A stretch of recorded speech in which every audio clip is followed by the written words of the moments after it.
So there are two main pieces to this project. The first piece is the microfluidic piece.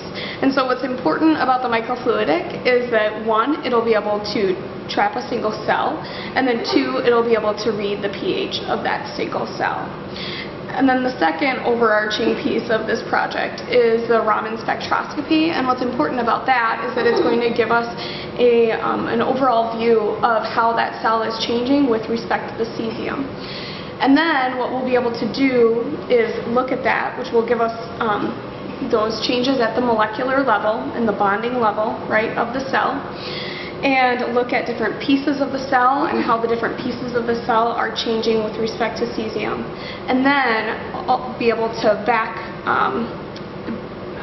check that with the pH to better understand why that pH is changing.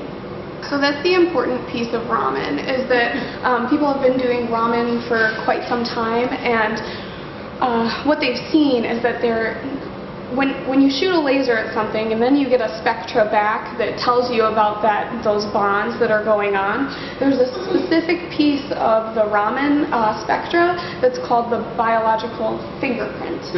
Okay, so there's a specific piece of that spectra called the biological fingerprint, and so you're able to look at that biological fingerprint and see, oh, we're having a lot of changes in a certain protein or a specific set of proteins, different things like that, and from there you're able to better understand how the cell is responding.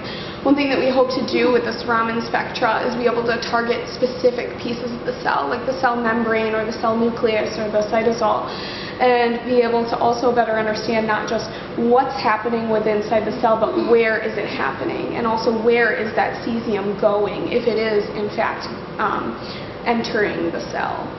So if you're hitting a laser, it's going to go through here, but the laser is going to go through here to the sample.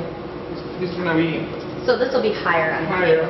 It's going to hit on this mirror and hit the sample, and then it's going to bounce back the laser after it changes its energy, and it's going to go back through here, and it's going to go through this and analyze the change of the laser going through.